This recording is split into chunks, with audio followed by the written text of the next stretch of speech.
Hey there, YouTube, it's PD2 Finger. We're going to be talking history. This is something I don't really do that much on this channel, so we're looking at Tom Greenwood's map. Freehand map made by Tom Greenwood based on a deerskin map of James Cagmega, showing the Des Plaines River during Potawatomi occupancy. Now, this is the first time I have ever seen this person's name, James Cagmega. In the past, every time I ever found anything about Tom Greenwood and his map, it was a story that he was in the basement of one of his Indian friends. The guy had a deer skin that had hand painted. This map was on a deer skin, and Tom made this sketch. So, upon studying the sketch, he traveled into this area and discovered an Indian monument. Okay. Now, I grew up right here. This is where I grew up. I was about 2 city blocks away from this, where it says Many Springs, and there's this stream that runs through here. Now, we had Flag Creek that ran north to south, kind of. But there was no stream running northeast. There was no springs that we were aware of. And again, I'm not here to slander or throw shade. This is just my personal experience growing up here and exploring all this land. Tom makes a claim. Tom was a interesting person. He made a claim that he saw this map and he came and found these rock formations. And I'm going to be reading from what I typed out here today. Tom, he claimed to have seen the original map in the basement. It was a friend. He did not give a name of this person in the initial reports. He claimed it was hand painted on deerskin, and I'm asking for some proof. If there's a hand painted deerskin map, there's got to be some other map showing any of this. There can't be just one map of this area. So I, as a person who's being asked to believe this story, I would really like to see some proof. Besides a hand-drawn sketch that looks like, it just kind of looks like chicken scratch to me. Is all of this story merely hearsay? Is there a much larger story relating to Red Gate Woods leaking contaminants into the water table, or is that something that was copied off the back of a deerskin? Not much info can be found anymore, as over time it was all kind of washed over in time, and what little documentation there was has disappeared from the internet. Information used to exist online, such as copies of the testing reports of the water that have been sampled from the wells in the area that clearly showed red flags. The water had been contaminated from Red Gate Woods. And that was the Manhattan Project. They came up with the hot nuclear material needed for the first 2 atomic bombs dropped on Hiroshima and Nagasaki. That happened at a location called, was it Site A? And that was Red Gate Woods, University of Chicago, Illinois. And then there is this Argonne National Laboratory that's over there. But in the middle, they have this site that they dumped cement over it. And that's called Red Gate Woods. So the reality of this is that in time, the contaminant, the cement cracked and the material in Red Gate Woods leaked into the water table. And all of these homes had well water. So the ceremony that Mr. Tom Greenwood performed occurred at the same time that they brought city water into the area, meaning all these homes that had well water were no longer going to be having well water. They were all going to have city water piped in. And that's because they knew of the problem. And the problem was the wells were hot. They were contaminated with radioactive isotopes and heavy metals. The housing development, they built all these new homes. It was a huge multi-million-dollar, really nice McMansion kind of homes at that time. And we knew it as Medema because that's what it said on the sign. And Medema was in trouble. I heard the guy, the owner, he may have had a gambling problem. That's hearsay, I really don't know. But people were not buying the homes. And they were sandwiched in between the high tension wires. And then you pile on the thought that the groundwater is contaminated. It's not really a place you want to raise a family. Now, there was an organization known as Broken Arrow, and I can't find anything about this. They actually sent mailers to the residents at the time. I have vivid memory of going out to my mailbox, opening up, seeing this Broken Arrow and being like, and I never opened our mail, my mom's mail, and I opened it because I saw the broken arrow. It had an actual picture of an arrow broken. And that's military code for broken arrow means there's a problem with a nuke. And I didn't know this at the time. I just saw this broken arrow. I was really into model rocketry. Something ticked in my mind, and I opened the letter and I read it, and I could not believe what I read. And that was the story how Redgate Woods, the cement cracked, the radiation had leaked into the water table, and we were in personal jeopardy by consuming the well water there. There being a spike in childhood cancers and then people getting sick in their early 40s is something that's not discussed. If you look at a topographical geographical map and you see where the low point is, it's interesting because I discussed this with some people who told me there was a whole rash of people that got sick in that area. And I know where that is, and I'm not. It's it's pretty much it's a hop, skip, and a jump from the monument. Healing Waters is the thing that still stands. People don't talk about the people who were getting sick.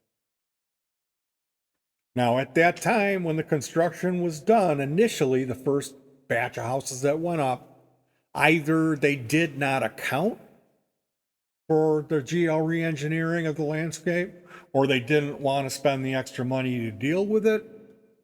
But after they put an initial slew of houses in and did the paving, this created a flooding issue for the adjoining area. And at that point was when they dug the retention pond. Okay? And that retention pond is right here, where the many springs are.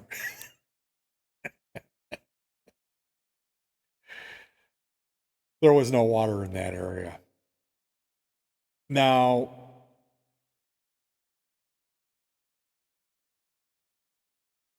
this was coinciding with the time when Thomas Greenwood, who was half Scotsman, he was a guy who had organized a labor union for dock workers. Thomas, all of a sudden,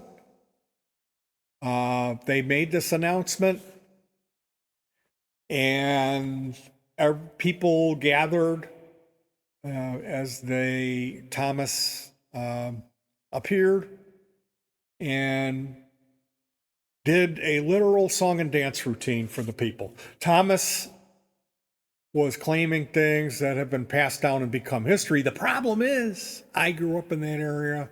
I know from personal time growing up there that what Tom claimed was unfortunately didn't jive with my reality. So there's a deficit there. And I don't want to say Tom's making this up or he was paid to, this was a cover up. I don't know. I'm just saying there's a deficit and it bothers me because from my knowledge of the area, none of his claims and his map, it doesn't jive. And I was a kid. I was 8 years old in 1976 when I moved there. And I lived right there. And all that I did was ride my BMX bike back there. We made trails, we explored, and we did snake hunting. And we knew that area. That was totally our stomping ground, me and my brother. This was before Atari and Nintendo. We were outdoor kids. I grew up to the point of being 8 years old in the city, living with everything was paved. And we had to move, and we moved to this paradise for a young boy, being Willow Springs. And my backyard was this huge, it was the Illinois gas pipeline with the high tension wires, and then this huge field of overgrown. It was called the Butch's Farm, is what it was called. The Medina development before they sold it. And the Butchesses, what kind of dogs did they have for extra credit? They had 2 Basenjis. Now, the claim specifically was that there's these massive boulders that stand as the Healing Waters Monument, and that these boulders existed in this same formation. Supposedly, Medina discovered them, and they didn't know what to do, so they talked to Tom Greenwood, and they moved them. Now, I know in my mind, it is a fact that these boulders did not exist in any formation. There wasn't any boulders above ground in the entire area because I grew up very near there and that was our playground. Trust me, if there was a formation of giant boulders and a long line leading to a circle of boulders, we would have immediately have made a fire pit in the center and we would have been over there cooking food because that's what we did. Our mom used to do that with us. We had these little, it was like a metal cup on a couple of stake poles with a hinge and wooden handles, and you could put bread in it, butter the bread, and then put meat or cheese in it, or you could put pie filling. You get a canned blueberry pie filling, and you could make these pies if you built a fire. And that was one of the things, like my mom, we would have these little mini camping trips that were day trips. And I can only imagine how that would have been that would have been it. And like we moved there in 76. This happened in 83 or 82 with Greenwood. We were riding our bikes, our motorcycles. We did excessive exploring of all over Willow Springs. Basically from Route 83 to LaGrange Road. From German Church to the Des Plaines River, and even on the other side, some of it. We didn't mess with the back where the old asparagus farms, where the Massasauga pygmy rattlesnakes used to be. So in that time, the idea that Willow Springs was Indian burial grounds, all of a sudden that just popped up out of nowhere. And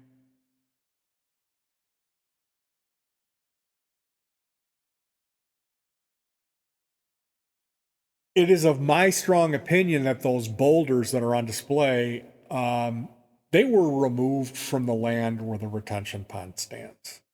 So for the timeline, we have this housing development. It's flooding the neighbors, so they have to dig this thing out.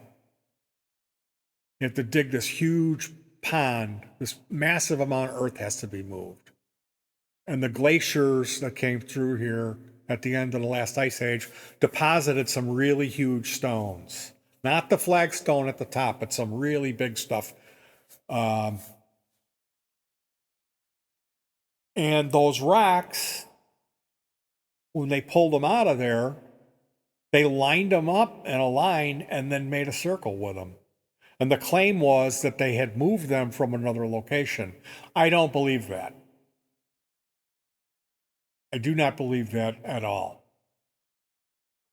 I believe that those boulders came out of the hole where the retention pond stands. So this idea that it was Indian burial grounds, Indian villages, or a safe harbor for all Indian nations, these fanciful romantic claims do not seem to have much foundation as far as anything I have seen to provide proof, with the exception of the Greenwood map, which in the past we got a different picture up. How do you like that? Great album. Humana. What's gonna pop up next? We were in the downloads and the Greenwood map, there it is.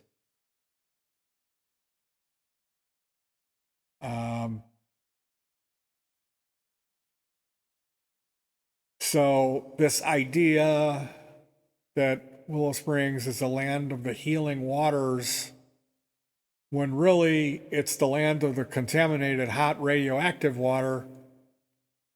It was originally a literal song and dance number performed by Tom Greenwood. I was there in the flesh. I was there with my mom and a woman, R.I.P. Annie Croyce. My younger brother was there.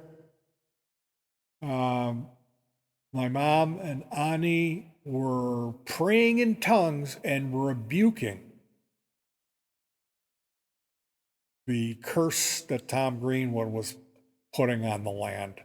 They did not believe in this Indian business, and they were praying in tongues in the crowd.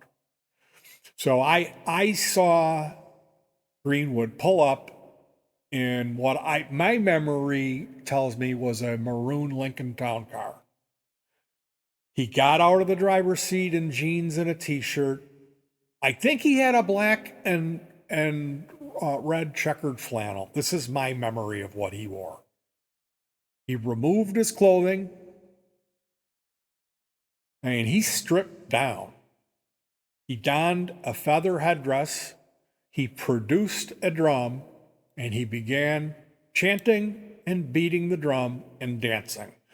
This was a call out for the Great Spirit to return. So he got out of his car, he put his headdress on, he stripped down, he had some kind of a loincloth and a bombaclat, and he started banging the drum and singing, and he came over where everyone was standing, and he went around in circles for a while, chanting and singing really loudly. Then he stopped, and he said, "This is a sacred land. It's the land of the healing waters. Now I'm going to pray that the Great Spirit will come and bless this land and these rocks that were sacred, even though they were moved. I'm here to make sure that the Great Spirit that understands, and we don't have any ill will here because of moving these rocks." Now, unfortunately for me and my family and some other families in the area, we suffered great personal loss, childhood leukemia and other cancers. So when you've actually lost someone who lived a very clean lifestyle at a very premature point in their life, and then you find this evidence such as what I personally saw with my own eyes, see how the story has changed, how the truth has been covered up, it kind of sticks in your craw. Now, that's just me. That's just my story, my own personal opinion. Just like that, and Thomas Greenwood is certainly entitled to his own. I'm not here to slander or to say he made it up. I'm saying there is a deficit between my reality and what I know to be Thomas Greenwood's claims. And I don't understand that. So personally, I find all of the Indian stuff as it relates to Willow Springs is something that appears to be very convenient subtext for the time. It was literally the same time that Steven Spielberg's Poltergeist movie happened to be a huge blockbuster. That movie's plot hinges on a housing development built on an Indian burial ground. Since then, I have seen what little records that used to exist about this stuff disappear from the internet. But the Indian stuff, that is what is replacing the story, the real story behind this area, which is the Redgate Woods contamination. Also, you have the other elephant in the room. And if you bring up deadly matrimony, you're just gonna and you don't do that tongue in cheek, you're gonna embarrass yourself. Okay. Also, yes, I read Mike Corbett's book cover to cover. My wife's sister has a necklace that I believe was purchased with Mike Corbett's Dirty Bot money. That's another story. So I speak about this. I'll try to talk to people about this story, and people's eyes glaze over. It's as if I'm speaking in tongues. People have no clue about the Manhattan Project, that it was in Chicago, where they did the dirty work that was actually in our backyard. And again, all this information, it's only my opinion. It can't really be proven. Of course, if you look into it, maybe you'll find a Chicago Tribune article if they haven't yet taken that down too. But you won't find much. I know personally because I grew up there. I read the letter from Broken Arrow. I saw them physically removed from the town hall meeting by private security, assisted by Willow Springs Police Department. They had a 450-pound policeman. It wasn't Corbett. It wasn't Chief Ross. It was, we called him Blueberry. The town hall meeting was held in the gymnasium of the public school, 108 on Knowlton and Archer. I was there. I saw it with my own eyes. I'm not here to debate or argue or defame anyone. I just don't buy the story that's been cooked up to conceal the reality that exists. It still exists. That contamination is still there. They capped off all of the wells that were in the forest preserves, and they brought city water in. Why did they do that? They did it because it was contaminated. I also lost my father when he was 43 to cancer, and he lived a clean lifestyle. So I'm no longer participating in this certain local history group for personal reasons, and I don't wish to discuss any of this or debate it. In the past, I've run into people making claims such as Indians are gathering, having powwows on street corners in Willow Springs well into the late 80s.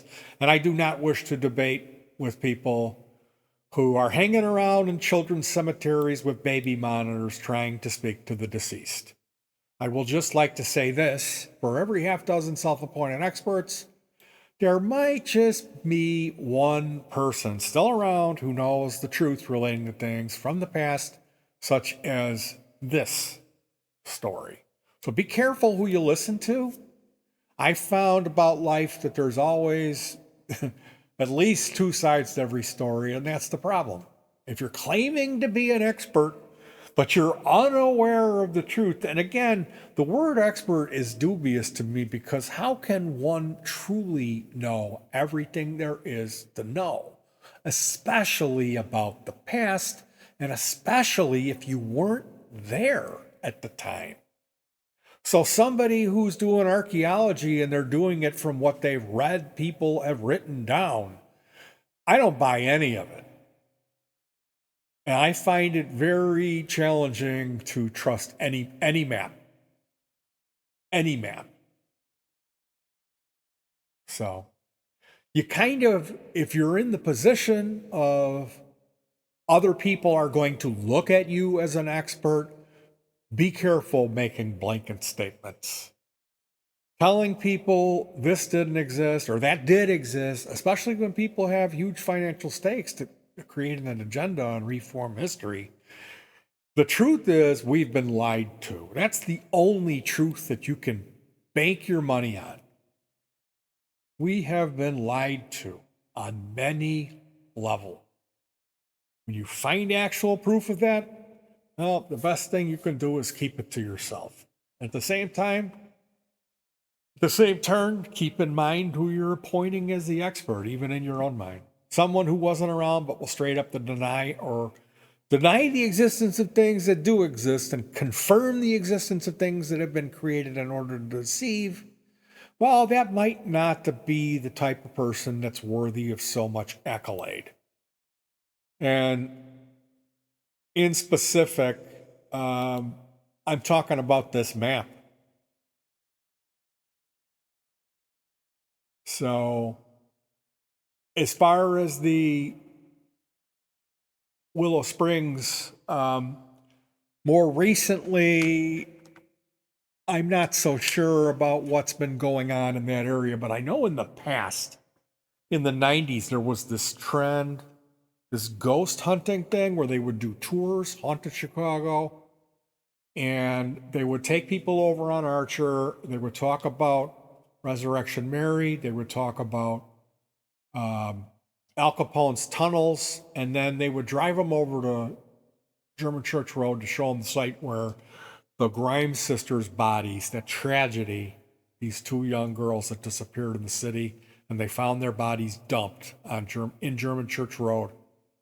A decent amount of time had passed. Forgive me for not being an expert. I'm not a Grimes sisters expert, but they need something to talk about on the bus, the tour, in between Archer and driving all the way over to German Church Road to the Grimes Sisters site. And that's where the Indian stories come in handy. So anyone talking about Tom Greenwood's map, if they claim they've seen it, they don't know what they're talking about. Because this map, it's not a real map. It's done off of supposedly a deer skin from this other guy, James Cagmega. And I don't know when that information came to light, because I never, believe me, and I've looked, I've never seen this person's name come up. That's news to me. So, of course, I come out looking like someone who has their wires crossed and doesn't really know what they're talking about, which should go to tell you what you're dealing with here. You know, how can someone really know unless they were there? And the dubious claims about burial grounds, I'm unable to find evidence of this on any map. I'm unable to find this springs thing here. The springs are on the other side. They're not on this side, and they're way down by Lamont Road. They're not even in this area. So unless, of course, there's a spring here. Perhaps I'm unaware, and I do know that this river was completely redone, and it flows the other way now. So, as far as my knowledge goes, I've heard people talking about springs in this town that's called Willow Springs, but I never found any. I never heard anybody talk about it. I've seen them on maps, and I've heard people say that they're here, but I've never found any evidence of it. And the only Indian I ever saw in Willow Springs was Tom Greenwood. Anyway, you guys, again, you have to consider the source. I don't claim to be an expert on any of this. I do know that the story about Redgate is unfortunately fact. And that's the red herring that's the elephant in the room, right? Isn't it? Isn't that more important than any Springs or Indians? I don't know. It seems to me to be a big deal. Do you know that the Scargophicus at Chernobyl has been breached? Anyway, that's something you should look into. Just be careful who you appoint as your experts, because there's people out there that are taking the helm of this area, adopting it as that they're the experts on it, and they're not telling the truth about this area. They're continuing to pollute and muddy the water, which is really unfortunate. But all right, take care of yourselves. And I'm going to have the comments on this off, because I'm not here to have people come at me and accuse me of. I mean, I don't know what to tell you. You know, I was 15 and my dad died. You know, he lived a clean lifestyle. So, my best friend had a kid who had childhood leukemia, and I thought he wasn't going to make it. Now, the kid ended up making it, but that was not without a lot of miracles, you know. So, coming from that standpoint, but I have to be real clear, I'm not appointing myself as an expert on the area here. I'm just saying I know what I know, and it doesn't, there's a huge deficit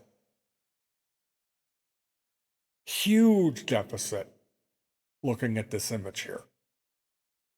It's not open for discussion. I don't have anything to gain. I'm not doing a group of people where I'm the expert. I'm not doing a book. I'm not doing a video, but I have. And if you're interested,